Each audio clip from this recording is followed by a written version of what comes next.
कर्म सिद्धांत पर थोड़ी चर्चा करूंगी। ये सिद्धांत केवल भारत ही नहीं बल्कि पाश्चात्य देशों में भी किसी न किसी रूप में प्रचलित रहा है। कर्म सामान्य रूप से मनुष्य के द्वारा किए जाने वाली वो क्रिया है कि जो बाहरी या आंतरिक जगत में कोई न कोई परिणाम उत्पन्न करती है। ये स्वैच्छिक भी हो सकते हैं, जिन्हें हम ऐच्छिक कहते हैं, और अनैच्छिक भी। अगर मनुष्य ने जानबूझकर पूरे संकल्प के साथ कर्म किया है तो ये कर्म ऐच्छिक कर्म है और इस पर नैतिकता लागू होती है।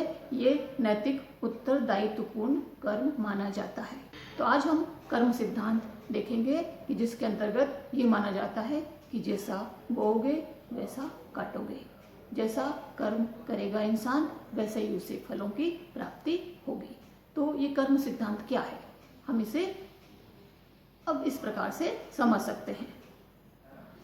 मनुष्य के द्वारा किए गए वे कर्म इसके अंतर्गत हैं जिन्हें मनुष्य अपनी इच्छा से जानबूझ के करता है और उसका फल या नतीजा उसे अवश्य ही भोगना पड़ता है। तो कर्म सिद्धांत का अर्थ स्पष्ट करने के लिए हम कह सकते हैं कि यह सिद्धांत एक तरह से कारणता का नियम है।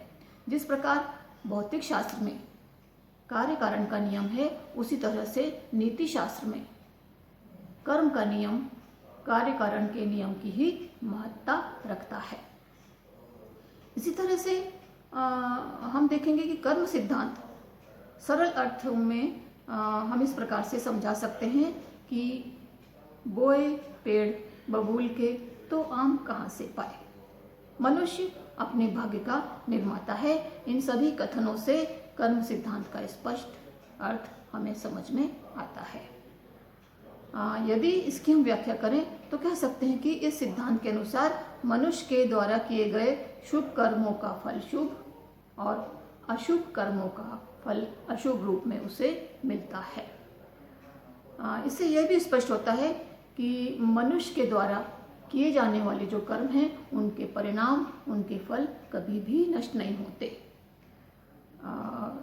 अगर उसने कर्म किया है तो उसे फल जरूर मिलेगा, और अगर उसने कोई कर्म नहीं किया है तो उसके फल उसे बिल्कुल नहीं मिलेंगे। यानी कि किए हुए फल का नाश नहीं होता, और अगर कर्म नहीं किया गया है तो उसका कोई फल नहीं होता। कर्म सिद्धांत के विषय में राधा कृष्णन कहते हैं कि कर्म सिद्धांत के अनुसार नैतिक जगत में अनिश्चित और मनमाना कुछ भी नहीं है। हम वही बांटते हैं, वही काटते हैं जो हम बोते हैं। बीज अगर फूल के हम बो रहे हैं तो फूल की ही प्राप्ति होगी, फल के बीज बो रहे हैं तो फलों की ही हमें प्राप्ति होगी। और कोई भी छोटा से छोटा कर्म हो तो डॉक्टर राधा कृष्णन कहते हैं कि वो मनुष्य के चरित्र पर असर जरूर डालता है, और मनुष्य जानता है कि कर्म करने की प्रवृत्तियां उसके भीतर मौजूद हैं और अपने जानबूझकर किए गए चुनाव का ही ये परिणाम है। ज्ञानपूर्वक जब कर्म किया जाता है तो धीरे धीरे वो एक आदत या स्वभाव बन जाता है, और आज जो हमारी स्वाभाविक प्रवृत्तियां हैं वे ही पूर्व में कभी ज्ञानपूर्वक जानते बूझते किए गए कर्मों का ही परिणाम है। तो जो नैतिक विकास आता है, नैतिक फल जो होते हैं, हम उन्हें रोक नहीं सकते। जैसे समुद्र के ज्वार को और नक्षत्रों के मार्ग को रोकना कठिन है, उसी प्रकार इस नैतिक फलों की प्राप्ति को भी रोका नहीं जा सकता। कर्म के उल्लंघन का प्रयत्न अगर किया जाए तो ठीक उसी प्रकार से वो निष्फल होगा जिस प्रकार मनुष्य अपनी छाया को कभी लांघ नहीं सकता। मतलब जिस तरह मनुष्य की छाया उसके साथ रहती है उसी तरह कर्मों के फल भी उसके साथ रहते हैं। बल्कि भारतीय दर्शन तो कहता है कि कर्म फल पीछा करता है जन्म जन्मांतर तक। कर्मवाद में विश्वास रखने वाले दार्शनिक ये मानते हैं कि हमारा जो वर्तमान जीवन है वो अतीत जीवन के कर्मों का फल है और भविष्य का जीवन वर्तमान के जीवन का फल होता है। कर्म की इस मान्यता को विभिन्न दर्शनों में अपने अपने तरीके से समझाया गया है। कर्म सिद्धांत को सबसे पहले वेद में देखा गया है। वेदों में जैसे हम ऋग्वेद में देखते हैं कि ऋत की धारणा आती है, और ये जो ऋत है वेद इसे नैतिक व्यवस्था के रूप में मानते हैं। ये ऋत और कुछ नहीं है, ये जगत की व्यवस्था के रूप में है, और वो मानते हैं कि देवी देवता, चंद्र, सूर्य, नक्षत्र कोई भी इस ऋत से परे नहीं है, सब इस ऋत का पालन करते हैं। ऋत वास्तव में क्या है? ऋत एक नैतिक व्यवस्था है जो कि प्राकृतिक है, और वेद मानते थे कि ये ऑटोमेटिक है, स्वचालित है, स्वयं संचालित है, इसका कोई संचालक नहीं है। देखिए वेदों में इसे स्वयं चालित माना गया है। अब हम देखें कि वेद के बाद जब उपनिषदें आती हैं तो उपनिषदों में ऋषि इस ऋत के सिद्धांत को पूरी तरह से कर्म सिद्धांत या कर्मवाद के रूप में परिवर्तित कर देती हैं। न्याय वैशेषिक को देखें हम।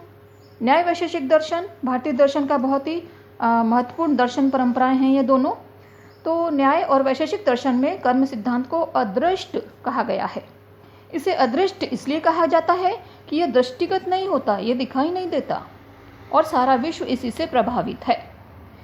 आगे हम आए तो मीमांसा दर्शन देखें। मीमांसा में इसे अपूर्व कहा गया है। न्याय वैशेषिक और मीमांसा में अंतर यह है कि जहाँ न्याय वैशेषिक मानते हैं कि अदृष्ट का संचालन ईश्वर करता है, वहीं मीमांसा कहती है कि अपूर्व को संचालित करने के लिए किसी ईश्वर की आवश्यकता नहीं है।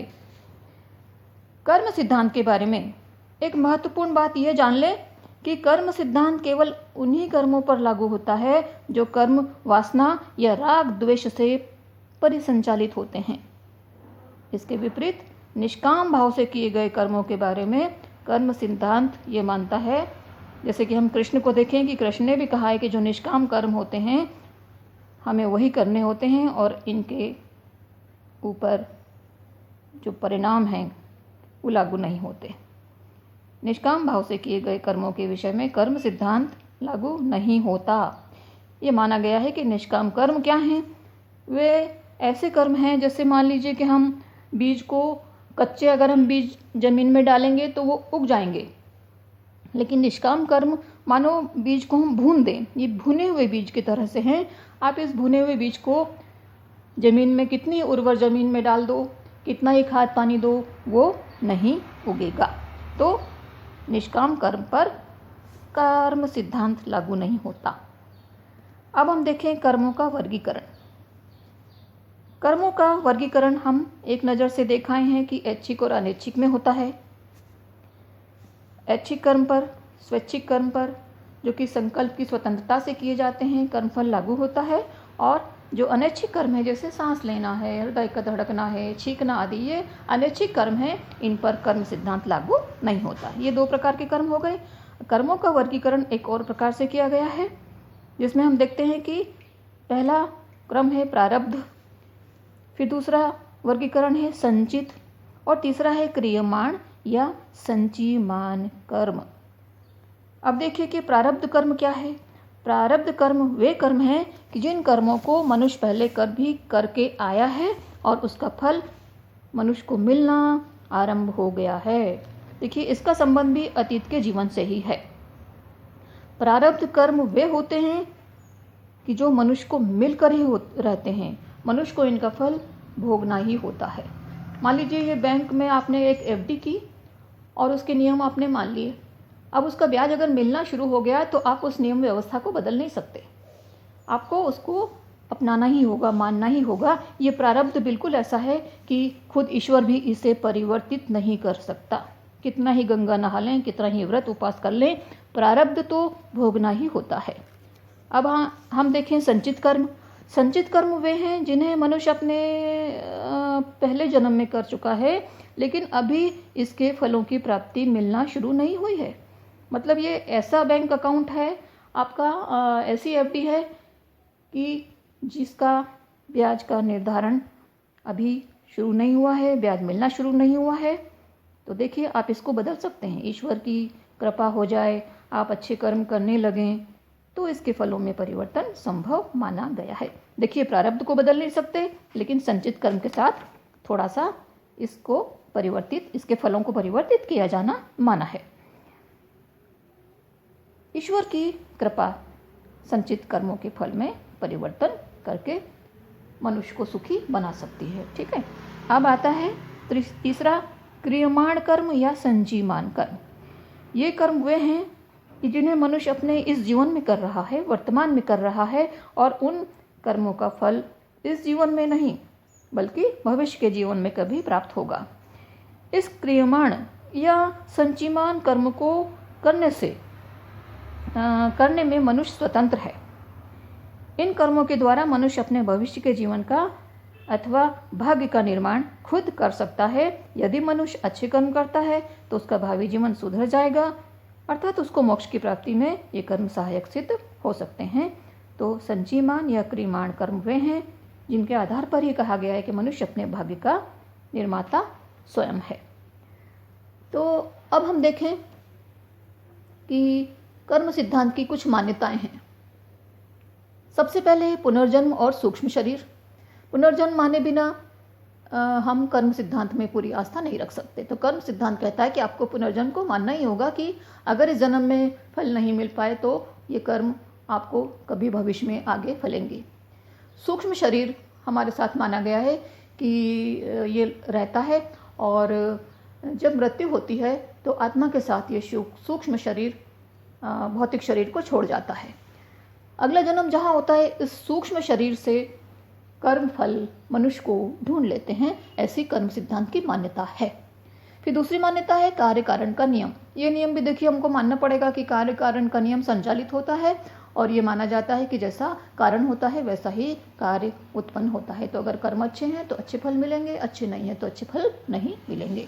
संकल्प की स्वतंत्रता कर्म सिद्धांत की अगली मान्यता है। अगर आपके पास संकल्प की स्वतंत्रता नहीं है तो आप कर्म करने में स्वतंत्र नहीं हैं। इसलिए संकल्प की स्वतंत्रता को भी हमें मानना ही पड़ता है। जल्दी समझा रही हूँ मैं संक्षेप में। आत्मा की अमरता को भी हमें मानना पड़ता है कि आत्मा अगर अमर है तो ही कर्मों के फल एक से दूसरे जन्म तक हमें मिलते रहते हैं।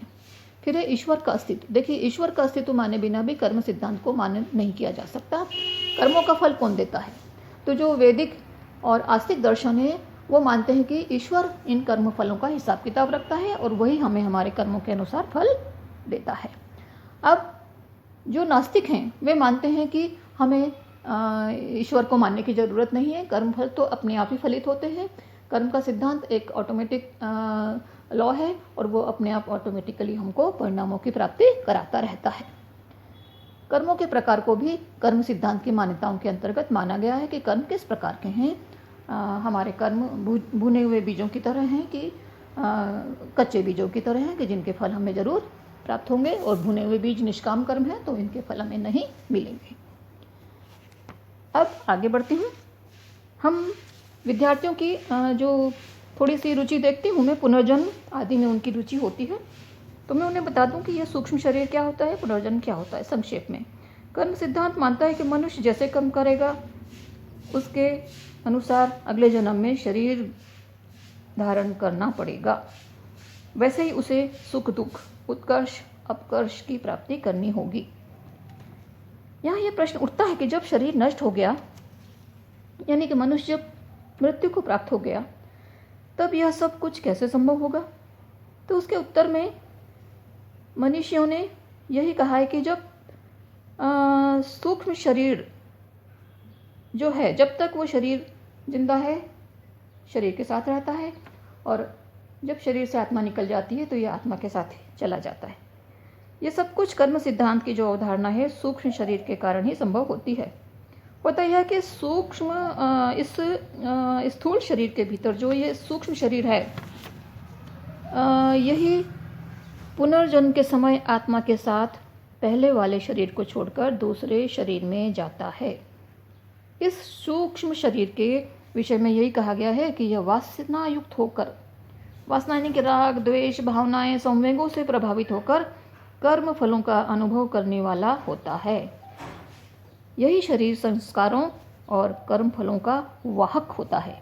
कहते हैं कि जब मोक्ष मिल जाता है तो ये शरीर नष्ट हो जाता है, यानी कि जब तक मनुष्य का मोक्ष नहीं होता ये शरीर ये जो सूक्ष्म शरीर है ये आत्मा के साथ अटैच्ड रहता है, लगा रहता है।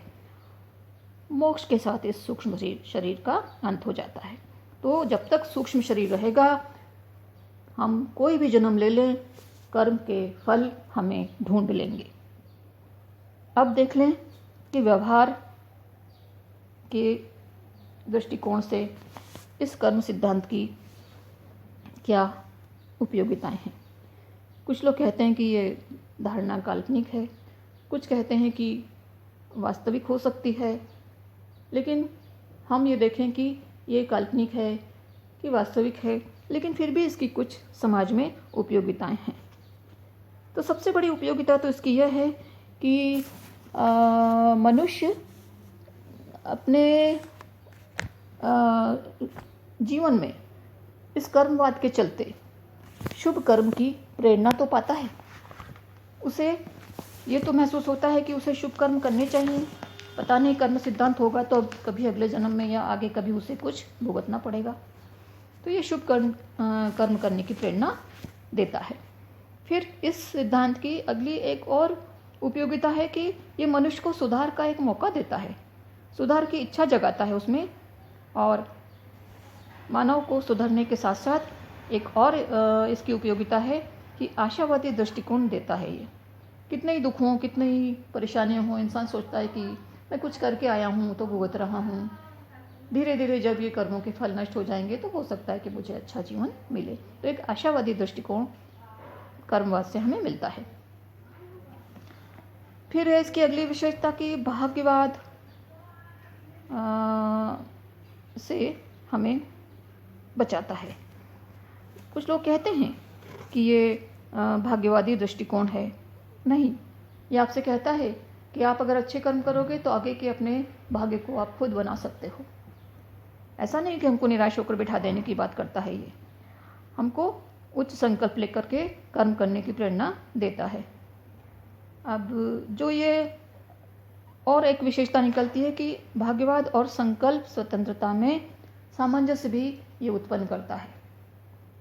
हम भाग्यवादी होकर बैठ भी ना जाएं और संकल्प स्वतंत्र मान के कि हम तो बिल्कुल हमारा कर्म करने को स्वतंत्र हैं, हम उच्छृंखल भी ना हो जाएं, हम स्वच्छंद भी ना हो जाएं। भाग्यवाद और संकल्प की स्वतंत्रता दोनों में ये सामंजस्य बिठाता है। इसके बाद हम देखें कि ये हमें पुरुषार्थ की प्रेरणा देता है।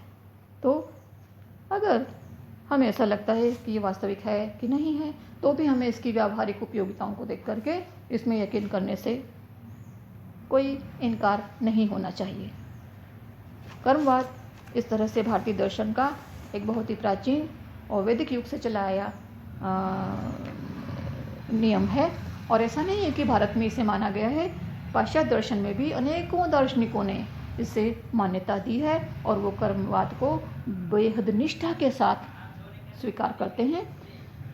भले ही वे जिस तरह से भारत में हम मानते हैं उस तरह से नहीं मानते, लेकिन वे किसी न किसी रूप में कर्मवाद को मानते जरूर हैं।